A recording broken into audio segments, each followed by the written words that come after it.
Nih, belakang lihat. Ini boleh pakai bahasa Indonesia. Tidak harus sama dengan di Arab. Istau. Kata makmum udah tahu.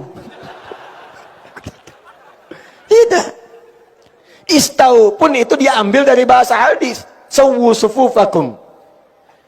Pak Ibu tolong rapatkan safnya. Tenangkan hatinya sebelum sholat. Rasakan mungkin ini sholat terakhir yang kita tunaikan. Mungkin wafat dalam keadaan sujud. Enak mana? Yang pertama, yang kedua. Setelah itu baru katakan istau. Waja'alu sholatakum sholatan muwadda. Tapi poin yang saya ingin katakan, Nabi lihat siapa yang sholat. Oh, di situ ada orang sepuh yang gak bisa tahan lama.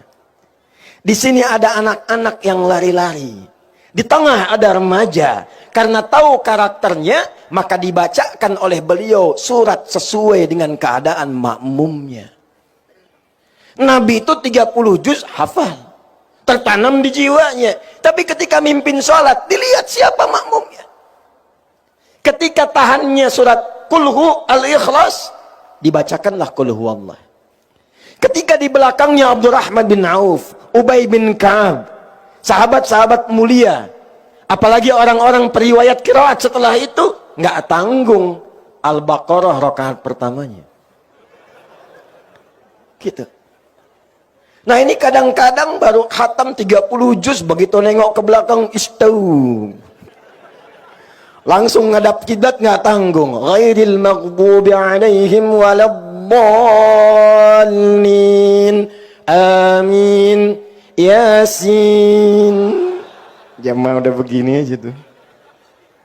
Yang paling nyebelin habis itu Allahu Akbar. Tidak begitu. Maaf saya tanya. Kenal Mu'adz bin Jabal? Bagus. Kalau kenal saya berhenti pulang tuh. Saya yakin ada jin yang sedang menyamar itu. Kenal Mu'adz. Mu'adz itu ngimamin salat Isya, Pak. Izin. Dibacain Al-Baqarah. Baca Al-Baqarah. Begitu singkatnya salam, nengok ke belakang jamaah sudah kosong. Mungkin mentalnya kayak antum tuh. Kayak saya, kayak kita. Nengok kosong. Langsung Mu'adz komen. Dikira sahabat like, ternyata dislike. Komennya apa? Munafik nih jamaah katanya. Karena diantara ciri orang munafik itu malah sholat Isya. Jamaah disebut nifak, langsung protes. Menghadap kepada Rasulullah. Ya Rasulullah, nggak terima Mu'adz menyebut kamu munafik. Nggak terima Mu'adz menyebut kami munafik. Dihadirkan oleh Rasulullah, tidak dihukumi langsung. Cuma ditanya, inilah indahnya Nabi. Nabi tidak pernah menjatuhkan stafnya di hadapan khalayak. Dan tidak pernah merendahkan rakyatnya di hadapan para staf-stafnya. Nabi berkata dengan bijak, kenapa masalahnya? Lantas orang-orang itu berkata, Mu'adz nggak kira-kira Isya mimpin pakai Baqarahan. Mainnya Baqarah ya Rasulullah. Rakaat pertama lagi, gimana kami tahan? Baru pulang nanam korma, pulang dari kebun, capek, belum ngapa-ngapain Baqarah. Mu'adz ditanya, ya Rasulullah, kenapa ente baca Baqarah? Saya kan ikut Nabi katanya tuh. Saya pernah bermakmum di belakang Rasul, ya Rasulullah, Anda bacanya Al-Baqarah. Saya kan ikut Rasulullah. Pintar. Tapi Nabi lebih pintar karena dibimbing oleh wahyu. Kata Rasulullah, Mu'adz, saya imam, makmumnya ente. Tapi ente imam, makmumnya mereka tuh. Maka dari situlah kemudian Nabi memberikan keluangan. Setelah peristiwa itu, ada sahabat yang kalau baca ngimamin sholat itu mainnya kulhu semua. Betul. Betul, itu ada sanadnya. Pernah kalau taraweh rakaat keduanya kulhu Allah terus? Itu ada sanadnya, kasusnya begitu. Ada yang main kulhu, karena ketika melihat jamaahnya, wajahnya ikhlas. Diadukan oleh sahabat, ya Rasulullah, ini orang bacanya kulhu terus. Ditanya oleh Nabi, kenapa engkau baca itu? Karena saya mencintai Allah dan sifat-sifatnya ya Rasulullah. Maka turun jawaban dari langit, sampaikan salam Allah kepadanya. Karena dia mencintai Allah, Allah pun mencintainya. Dibawalah praktek ini ke dalam kepemimpinan, ke instansi, ke dalam institusi. Maka pemimpin yang baik sebelum memimpin dia melihat kepada rakyatnya seluruhnya. Dimitigasikan. 10 kabupaten, 2 kota madya, bagaimana karakternya? Bagaimana keadaannya? Tentu tidak akan sama. Yang ini mungkin butuh perbaikan jalan. Yang ini butuh lapar sembako.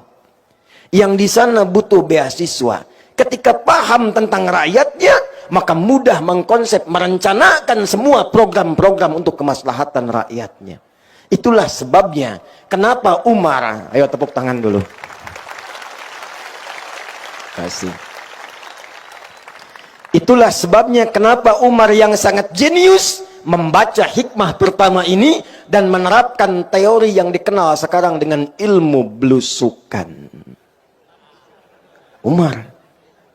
Dan Umar dulu nggak bawa kamera.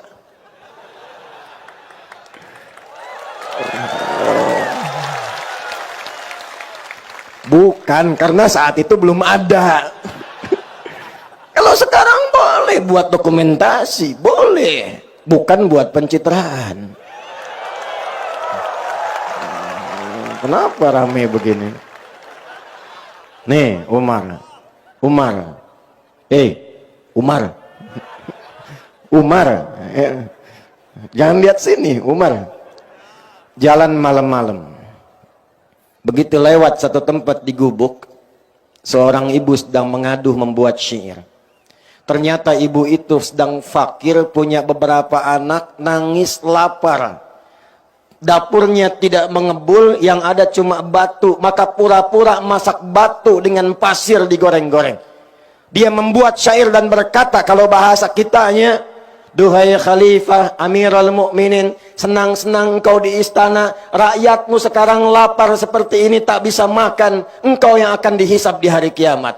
Umar lewat, tidak diketahui, tidak memperkenalkan diri, dengar kemudian pengaduhan itu, langsung berangkat ke gudang persediaan, gudang sembako, dimasukkan ke dalam karung, dipikul gandum itu dengan pundaknya.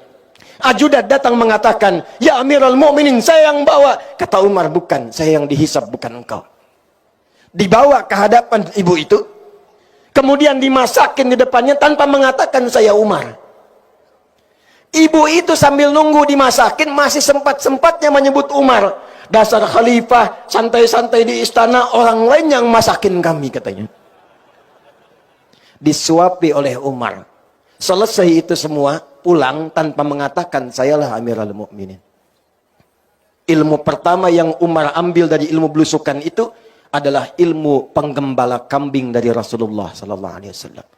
Itulah hikmahnya. Kenapa semua nabi yang pernah bertugas di muka bumi ini, dari Nabi Muhammad SAW sampai Nabi Adam AS, Muhammad SAW bin Abdullah, bin Abdul Muttalib, bin Hashim, bin Abdul Manaf, bin Qusay, bin Murrah, bin Kilab, bin Ka'ab, bin Ghalib, bin Fikir, bin Malik, bin Nadar, bin Kinana, bin Khuzaimah, bin Mudrika, bin Ilyas, bin Nizar, bin Ma'ad, bin Adnan, bin Addi, bin Adri, bin Muqawwam, bin Nahur, bin Tarikh, bin Ya'rub, bin Yasjub, bin Nabit, bin Ismail alaihissalam, bin Ibrahim alaihissalam, bin Azar atau bin Nahur, bin Abir, bin Kinan, bin Arfakhshad, bin Sam, bin Nuh alaihissalam, bin Mihlail, bin Matushala, bin Kinan, bin Anwas, bin Tif, bin Adam alaihissalam. Coba ulangi.